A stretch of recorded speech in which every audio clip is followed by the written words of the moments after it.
Short tayo dito guys ah.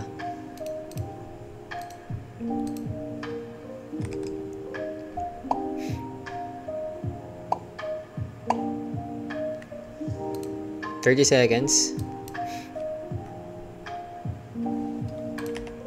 Okay, 2 contracts. Short tayo 2 contracts.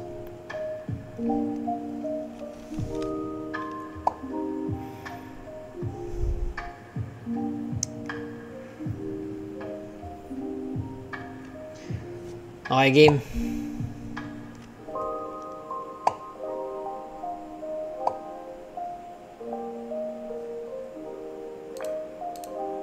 Order working. Okay na yan.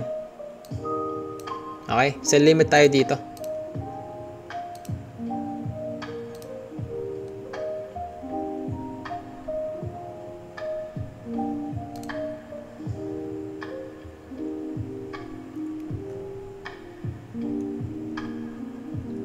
Okay. I'm short 655 level. Stop loss natin 678 level lang. Okay? Tapos ang TP natin yung 1 hour low. Wait. Anong level ba 'to? 601. 601 level.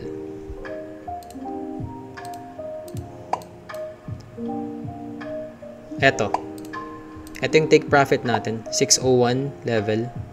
Yan, dito banda. Okay. Okay. Sana mag-workout to. Tatlong trades na yung pinakawalan ko.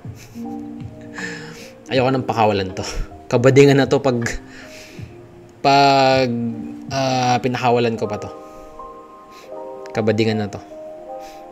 Promise.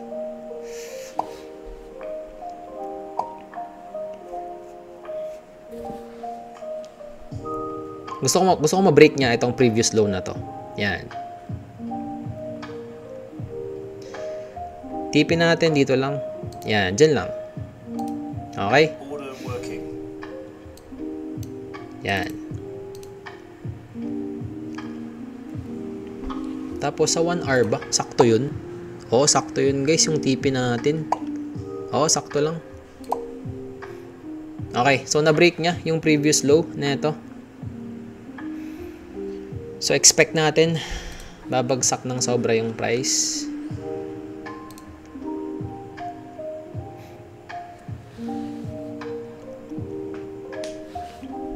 Ilang points to kung sakali? 50 points? 50 points kung sakali. Sure.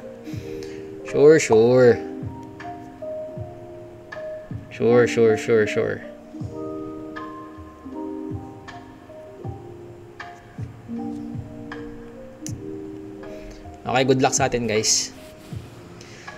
Good luck sa atin. TP natin dito. Pero yung SL natin, hindi ko alam kung saan pwede i-move muna. Saan pwede i-move na. Sige, dyan lang muna. Take advantage ko yung biglang spike. Isa pa. Triple lows yun eh. So, ibig sabihin dapat sobrang magnet na yun kung sakali man. Okay, malapit na yung TP natin. Konti na lang TP na. Bibigay niya ba? Ibibigay niya ba? Konti na lang. Bibigay ba ng price?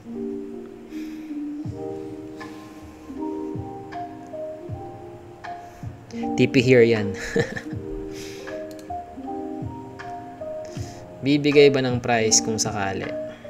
Okay, stop loss natin, i-move natin dito para maliit lang yung loss natin. Okay na yan dyan. Kasi pag nakuha pa yan, mataas yung chance ang mag-reverse na yung price. Okay?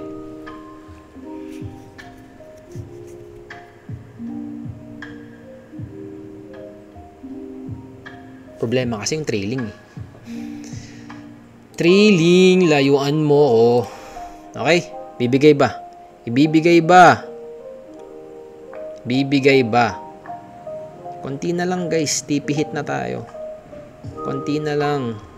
Okay, we are up 1,800 USD. Ito oh. Tingnan nyo dito guys, yung open PNL na yan. Or etong green na to. Or etong green sa gilid. Maraming pwedeng pagkitaan kung ilan na yung profit ko. 3.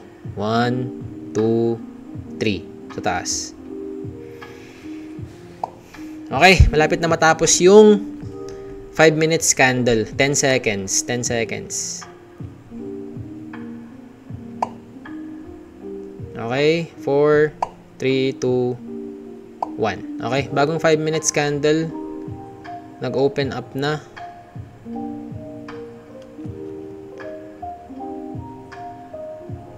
Okay, i-break even na natin guys yung trade natin.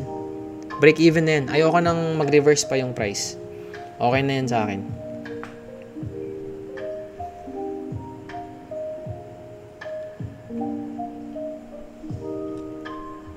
Okay.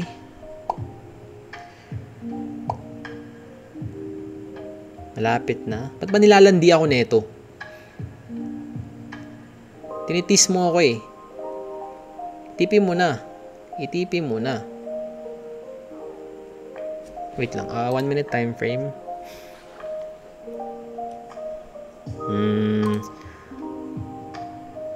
30 seconds.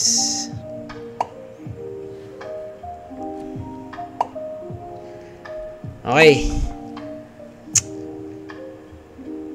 Gusto ko ng biglang spike pababa. Yun yung gusto kong makita. Spike pababa. 1 minute time frame sa ES.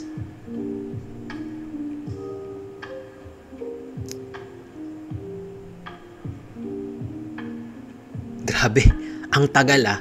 Kanina ang bilis ng spike niya pababa pero bang! Bang. Tapos ang Friday guys. Yun na yun. Ganun lang yun. Bang! Ay, nako. TP hit. Edit. Okay. Yung win na yun, 2,100 USD win.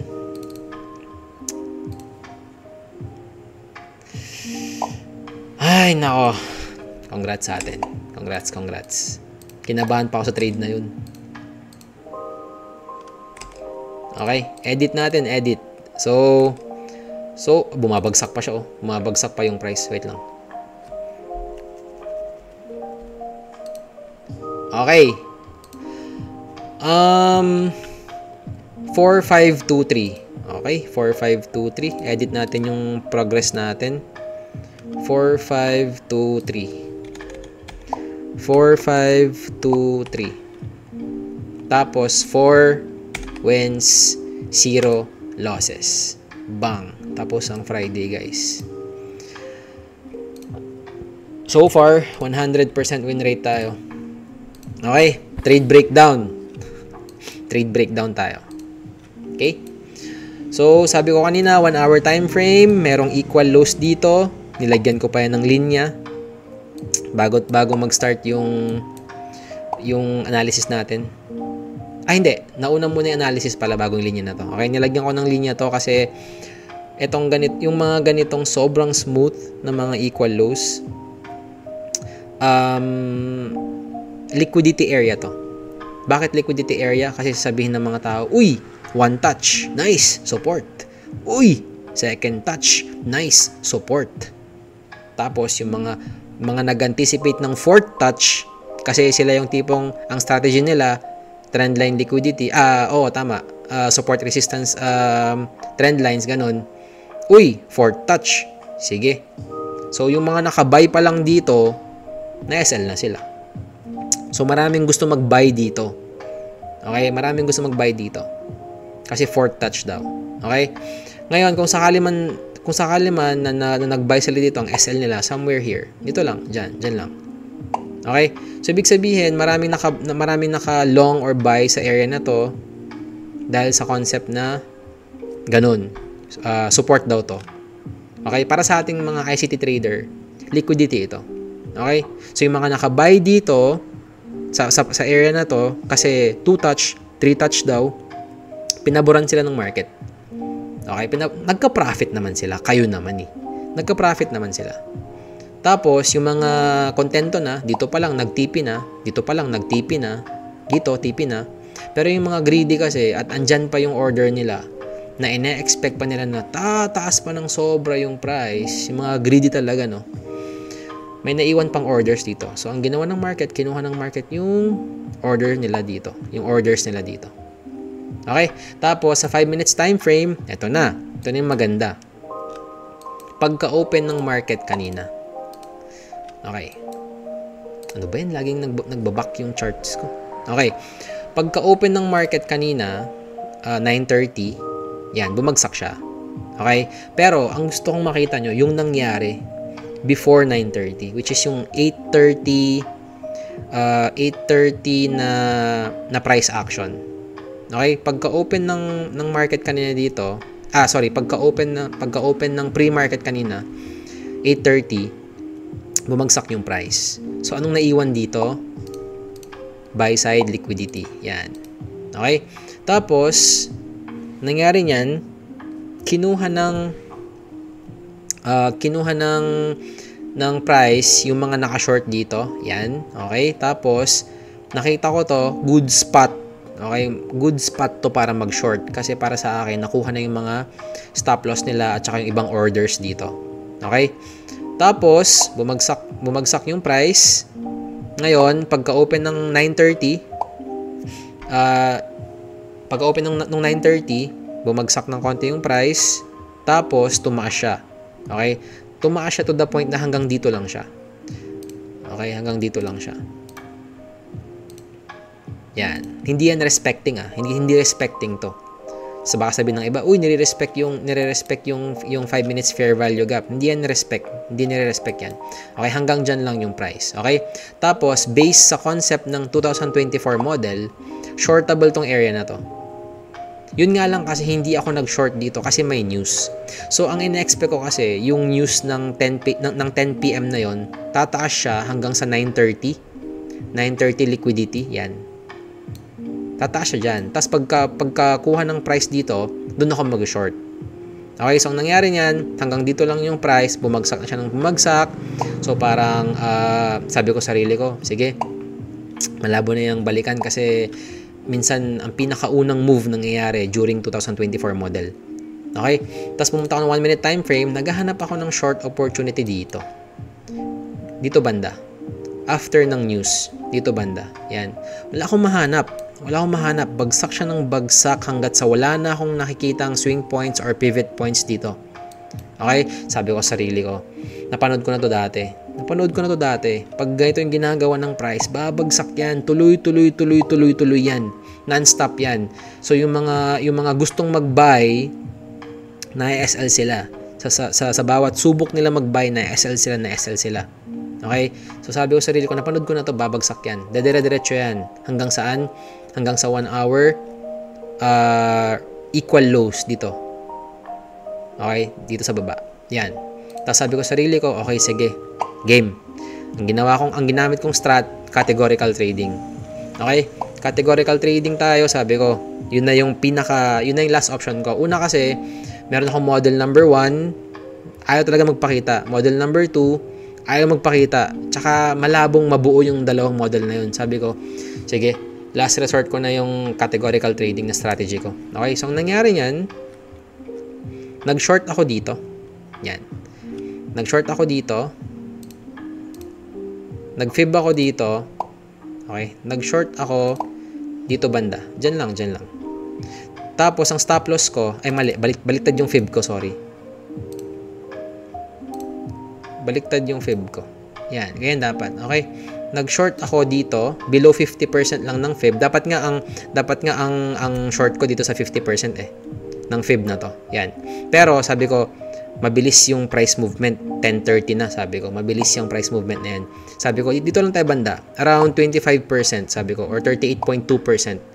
Baka dyan lang mag-retrace yung price. Okay, nag-short ako dito. Tapos, sabi ko sarili ko, stop loss natin above 61.8 retracement. Yan. Diyan lang stop loss natin. Nakita niyo naman kanina, di ba? Hindi na yan pwede ma-violate. Una sa lahat, hindi pwede ma-violate yung 50% ng fib. Pangalawa, hindi pwede ma-violate yung 61.8 retracement. Hindi na pwede ma-violate. So, sabi ko, sige, shortable yan. Ito lang yung SL ko, ganun. Okay? Tapos, ang TP natin, 1 hour equal lows. Okay? So, tumingin ako kanina sa 1 minute kung saan pwede i-move yung stop loss natin. Okay? So, ang nangyari niya, nagkaroon tayo ng propulsion block dito. Tapos, breakaway gap to. Yan. Breakaway gap to. Yan. Breakaway gap yan. Tapos, bakit naging propulsion block to? Punta kayo ng 15 seconds chart or 5 seconds chart. Merong rason kung ba't naging propulsion block to. Sabi ko sarili ko, i-move ko na yung stop loss ko dito sa taas lang nito. Kasi hindi na pwedeng puntahan ng price itong breakaway gap na to. So, dyan na yung stop loss natin. So, nangyari, dumiretso siya hanggang sa TP natin. 50 points. Okay? That was a 50 points trade. Yun yung trade breakdown natin. Ibang strat to, guys. Ito yung parang mga last resort ko. Pag talagang hirap na ako sa pag-analyze ng market, sabi ko, ang hirap na ito. Di ba, pansin nyo kanina, parang tahimik lang ako kanina. Sabi ko sarili ko, paano to, parang ganun. Okay? So, sabi ko, malabo nang mangyaring dalawang model ko. Okay, last resort tayo. So, yun, nag-workout. Marami akong bala, guys. Dami kong bala. Kaya kong tirahin kung anong bibigay sa akin ng 5 minutes time frame. Kaya kong tirahin kung anong bibigay sa akin ng 1 hour time frame. Kaya kong tirahin kung anong bibigay sa akin ng 30 seconds time frame. Forex man yan. Gold man yan. Okay? GBP, JPY pairs man yan. Yung mga JPY pairs man yan. Kayang-kaya kong... kilala ko yung mga pairs na yun. Kayang-kaya ko silang gawa ng paraan. Okay, marami tayong weapon. Okay, so fourth winning streak natin. Grabe. Siguro kung mas maaga lang ako nag-stream, perfect week ito. 5-0 tayo kung sakali man. Tuesday kasi ako start parang gusto kong pasukan to ah.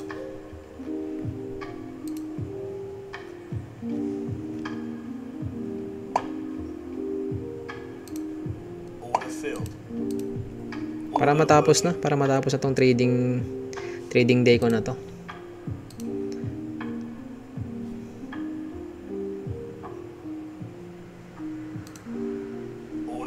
Bang.